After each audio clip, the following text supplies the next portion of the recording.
कौन डूबेगा किसे पार उतरना है जफर, फैसला वक्त के दरिया में उतर कर होगा। नमस्कार, मैं हूं राजीव और आप देख रहे हैं घूमता हुआ आईना। दोस्तों, अगस्त का महीना बीजेपी पर काफी भारी पड़ रहा है। 1 अगस्त यानी 1 तारीख को राहुल गांधी ने जो एटम बम फोड़ने का ऐलान किया था, उसे 7 अगस्त को राहुल गांधी ने कर दिखाया। बीजेपी और चुनाव आयोग इसके बाद पूरी तरह झल्लाए नजर आए। फिर 11 अगस्त को तो संसद से सड़क तक अलग ही नजारा देखने को मिला।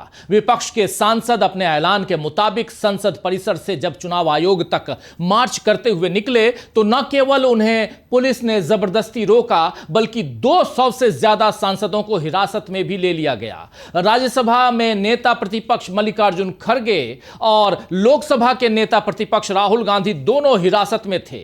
ऐसा देश के संसदीय इतिहास में पहले कभी नहीं हुआ।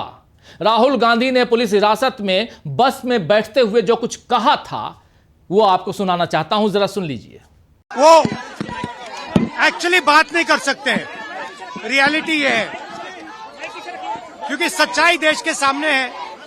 और ये जो लड़ाई है ये राजनीतिक नहीं है, ये कॉन्स्टिट्यूशन की लड़ाई है, कॉन्स्टिट्यूशन को बचाने की लड़ाई है, 1 मैन 1 वोट की लड़ाई है। इसीलिए हमें साफ प्योर वोटर लिस्ट चाहिए। तो यहां राहुल गांधी कह रहे हैं कि आज जब हम चुनाव आयोग से मिलने जा रहे थे, इंडिया गठबंधन के सभी सांसदों को रोका गया और हिरासत में ले लिया गया। वोट चोरी की सच्चाई अब देश के सामने है। यह लड़ाई राजनीतिक नहीं, बल्कि यह लोकतंत्र, संविधान और एक व्यक्ति एक वोट के अधिकार की रक्षा की लड़ाई है। एकजुट विपक्ष और देश का हर मतदाता मांग करता है साफ सुथरी वोटर लिस्ट, और यह हक हम हर हाल में लेकर रहेंगे। इस घटनाक्रम में मोदी सरकार का खौफ खुलकर दिखाई दिया। इसके बाद 12, 13 और 14 अगस्त को इन 3 दिनों में सुप्रीम कोर्ट में एसआईआर के खिलाफ दायर याचिकाओं पर जो सुनवाई हुई वो भी काफी धमाकेदार रही। बीजेपी सांस थामे इंतजार कर रही थी या करती रही कि चुनाव आयोग सुप्रीम कोर्ट में मजबूती से टिका रहेगा, लेकिन याचिकाकर्ताओं की दलीलों के आगे चुनाव आयोग के तर्क बेकार साबित हुए। इधर संसद के मानसून सत्र में तो बीजेपी घिरी ही हुई है। सड़क पर भी बीजेपी का विरोध अब तेज हो चुका है। आज यानी 17 अगस्त से राहुल गांधी एक नई यात्रा पर निकल पड़े हैं और इस बार राहुल का साथ दे रहे हैं तेजस्वी यादव। आप जानते हैं कि राहुल और तेजस्वी की इस यात्रा का नाम है वोटर अधिकार यात्रा।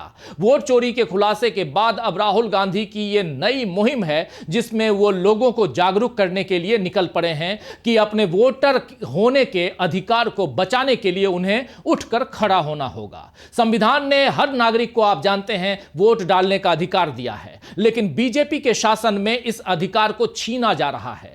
बिहार में एसआईआर के जरिए 65 लाख लोगों के नाम वोटर लिस्ट से काटे जा चुके हैं, यानी उनके पास अब वोट देने का अधिकार नहीं रहा। संविधान को खत्म करने के लिए बीजेपी ने यह नया तरीका ढूंढा है, जिसका पर्दाफाश राहुल गांधी ने जब से किया है तब से मोदी सरकार ऐसी हिल गई है कि गलती पर गलती कर रही है। प्रधानमंत्री नरेंद्र मोदी ने लाल किले पर झंडा फहराने के लिए भगवा धारण कर लिया और वहां से आरएसएस की तारीफ कर अपना आखिरी नकाब भी उतार दिया। मोदी के भाषण को सोशल मीडिया पर जितने लोगों ने सुना, उससे कई गुना ज्यादा लोगों ने राहुल गांधी को बारिश में भीगते हुए राष्ट्रगान गाते हुए देखा। लोगों की पसंद और उम्मीदें अब किस तरह शिफ्ट हो रही हैं, इसे सोशल मीडिया के जरिए आप, उनके आंकड़ों के जरिए आप जांच सकते हैं, यानी आंकड़े जाहिर कर रहे हैं। मोदी से लोगों का मोह भंग हो चुका है, यह नजर आ रहा है। हालात तो ऐसी हो गई है कि अब इस पर भी सवाल उठ रहे हैं कि क्या मोदी ने वाकई वाराणसी की सीट जीती है या उनकी जीत भी उनके दावों की तरह फर्जी है, क्योंकि मोदी की तरह ही अनुराग ठाकुर ने भी बड़ी गलती कर दी है।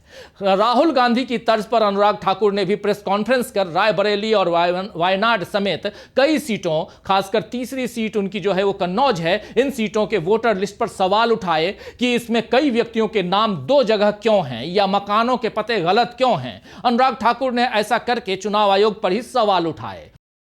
कांग्रेस ने पूछा भी कि जिन आंकड़ों को जुटाने में हमें 6 महीने लगे, उसे बीजेपी ने 1 दिन में कैसे निकाल लिए। क्या चुनाव आयोग बीजेपी की मदद कर रहा है? अगर फर्जी वोटर लिस्ट में जुड़े हैं तो क्या वाराणसी में भी अजय राय को ही सांसद बनना चाहिए था? क्योंकि मोदी तो आखिरी के कुछ राउंड में ही आगे बढ़े। अचानक 65,000 से आगे हो गए। पहले वो पिछड़ रहे थे। बीजेपी ने सोचा नहीं होगा कि कांग्रेस पर वार करना उसके लिए बूमरैंग साबित होगा। खैर, अब तो तीर कमान से निकल चुका है और राहुल गांधी भी यात्रा पर निकल गए हैं। इसके आगे महागठबंधन के लिए केवल जीत की मंजिल दिख रही है। बीजेपी के आरोप या नीतीश कुमार की रोजाना की नई धारणाएं अब चुनावी माहौल पर बेअसर दिख रही हैं। तो आइए दोस्तों, आज आईने की नजर से पड़ताल करेंगे कि बिहार की यात्रा से क्या राहुल गांधी मोदी को करेंगे कुर्सी से बेदखल, और समझने की कोशिश करेंगे कि सुप्रीम कोर्ट में चुनाव आयोग को मिले निर्देशों से कैसे मजबूत हुआ है इंडिया गठबंधन। और सबसे पहले लेकिन देखते हैं राहुल गांधी के इस पोस्ट को।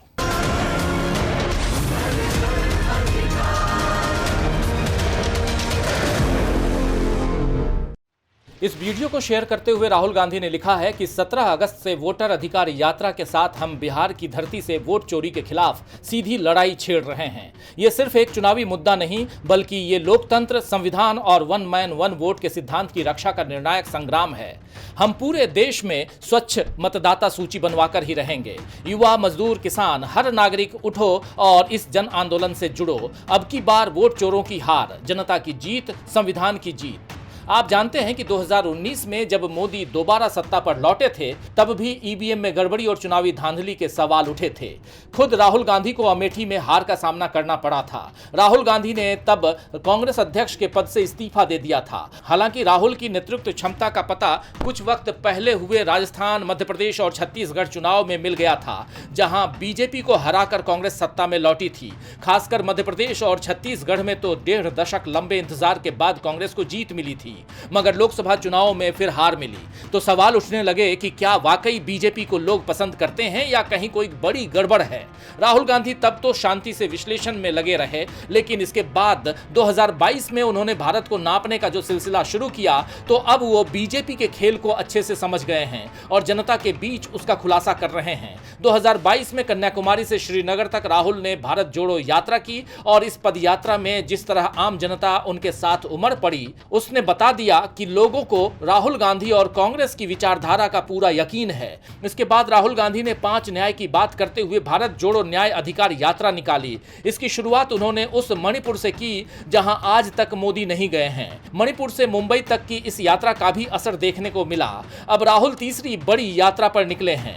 आज सासाराम में उन्होंने यात्रा शुरू की है और माना जा रहा है कि इसमें बिहार के चुनावी समीकरण बदल सकते हैं। शनिवार को पवन खेड़ा ने इस यात्रा से पहले जो कुछ कहा है, आइए जरा उसे सुन लीजिए। जब भी राहुल जी ने यात्रा पे जब निकले हैं, इस देश के लोकतंत्र ने करवट ली है। ये फिर एक ऐतिहासिक यात्रा जो कल शुरू होने वाली है, लोकतंत्र करवट लेने वाला है। हम सब के अस्तित्व की लड़ाई के लिए यह यात्रा एक मील का पत्थर साबित होगी। This March will become a milestone in the history of our democracy. Every time Mr. Rahul Gandhi has embarked upon a march like this, democracy has turned a page, a leaf. And such marches always strengthen, enrich our democracy. तो पवन खेड़ा कह रहे हैं कि इस यात्रा के बाद लोकतंत्र एक नई करवट लेगा और यह यात्रा मील का पत्थर साबित होगी। असल में इसके संकेत तो इस हफ्ते जो सुप्रीम कोर्ट में एसआईआर मामले में सुनवाई हुई है, उसी दौरान मिल चुके हैं। आप जानते हैं दोस्तों कि एडीआर और अन्य बनाम भारत का निर्वाचन आयोग यानी चुनाव आयोग का मामला इस समय सुप्रीम कोर्ट में विचाराधीन है, सुर्खियां बटोर रहा है।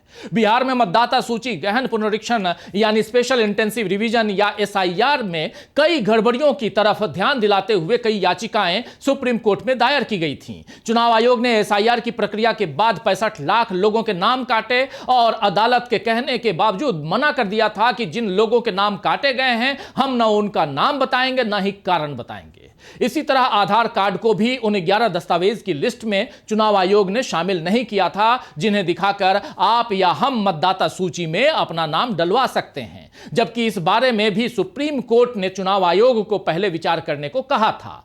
लेकिन अभी 3 दिन की सुनवाई में सुप्रीम कोर्ट ने जो कहा है, उसके बाद चुनाव आयोग तो प्रक्रिया को सुधार करने पर बाध्य होगा ही, बीजेपी के कुतर्क भी ध्वस्त हो जाएंगे।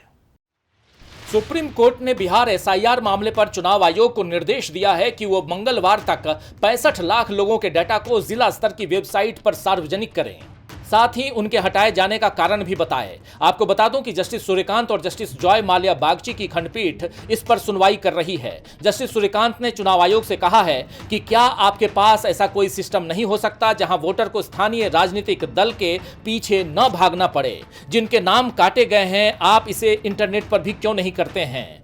यदि आप इसे सार्वजनिक डोमेन में लाते हैं तो आपके खिलाफ, चुनाव आयोग के खिलाफ जारी नैरेटिव खत्म हो जाएगा। जैसे अगर पूनम देवी का नाम हटा दिया गया है तो पूनम देवी को यह पता होना चाहिए कि उनका नाम हटाया गया और उनका नाम क्यों हटाया गया। वहीं जस्टिस बागची ने कहा कि पारदर्शिता से मतदाताओं का विश्वास बढ़ाने में मदद मिलेगी। आप इसे वेबसाइट पर डालने का एक अतिरिक्त कदम क्यों नहीं उठाते जिसमें स्पष्ट रूप से उन लोगों की पहचान की जाए जो सूची में नहीं हैं। साथ ही उनके नाम हटाने के कारण भी बताए जाएं ताकि वे सुधारात्मक उपाय कर सकें। तो अब एक दिन बाद यानी मंगलवार 19 तारीख को चुनाव आयोग उन 65 लाख लोगों के नाम वेबसाइट पर डाल देगा जिन्हें अब वोटर लिस्ट से बाहर कर दिया गया है। तब तक राहुल गांधी और तेजस्वी यादव की यात्रा रोहतास, औरंगाबाद और गया से होते हुए नवादा, नालंदा और शेखपुरा तक पहुंच जाएगी। अभी 2 महीने पहले ही राहुल गांधी जब नालंदा गए थे तो वहां अति पिछड़ा वर्ग के कार्यक्रम में वो शामिल हुए थे। राहुल गांधी का ये 5वां बिहार दौरा था। अब तक राहुल गांधी 1 या 2 दिन का बिहार में दौरा कर रहे थे, लेकिन इस बार पूरे 16 दिन राहुल गांधी बिहार में ही रहने वाले हैं। आपको याद होगा कि जब राहुल दरभंगा पहुंचे थे तो किस तरह उन्हें रोका गया था या नालंदा के उनके कार्यक्रम को टालना पड़ा था क्योंकि सभागार नहीं मिल पाया था। यानी किसी न किसी तरह राहुल गांधी के कार्यक्रम में अड़ंगा डाला जाता रहा, लेकिन अब यह सिलसिला और नहीं चल पाएगा। खासकर सुप्रीम कोर्ट के आदेश के बाद तो अब यात्रा का पूरा मूड ही बदल चुका है। राहुल गांधी ने तो शनिवार को अपनी यात्रा का पूरा प्लान और रोड मैप ही सोशल मीडिया पर डालकर बता दिया कि हर हाल में लोकतंत्र और संविधान की रक्षा करनी है। राहुल गांधी ने लिखा है कि 16 दिन, 20+ जिले, 1300+ किलोमीटर, हम वोटर अधिकार यात्रा लेकर जनता के बीच आ रहे हैं। यह सबसे बुनियादी लोकतांत्रिक अधिकार, एक व्यक्ति एक वोट की रक्षा की लड़ाई है। संविधान को बचाने के लिए बिहार में हमारे साथ जुड़िए। आपको बता दूं कि यह यात्रा 18 अगस्त को औरंगाबाद और गया में, उसके बाद 19 अगस्त को नवादा, नालंदा, शेखपुरा, 21 अगस्त लखीसराय, मुंगेर, 22 अगस्त भागलपुर, 23 अगस्त कटिहार, 24 अगस्त पूर्णिया, अररिया, 26 अगस्त सुपौल, मधुबनी, 27 अगस्त दरभंगा, मुजफ्फरपुर, 28 अगस्त सीतामढ़ी और पूर्वी चंपारण, 29 अगस्त पश्चिमी चंपारण, गोपालगंज, सीवान, 30 अगस्त सारण और 1 सितंबर को यह यात्रा पटना में समाप्त होगी। यह पूरा प्लान इसी यात्रा का है। इसमें 20, 25 और 31 तारीख को ब्रेक है। 20 तारीख को राजीव गांधी की जयंती भी है। 1 सितंबर को पटना आकर जब इस यात्रा का समापन होगा तो शायद इसके साथ बीजेपी की सत्ता के खात्मे की भी शुरुआत हो जाए, क्योंकि अब माहौल में तब्दीली दिखना शुरू हो चुकी है। वोट चोरी की फांस बीजेपी को ऐसी गड़ी है कि उसकी रफ्तार पर भी ब्रेक लग गया है। तो 1 सितंबर को पटना में महागठबंधन मेगा वोटर अधिकार रैली करेगी।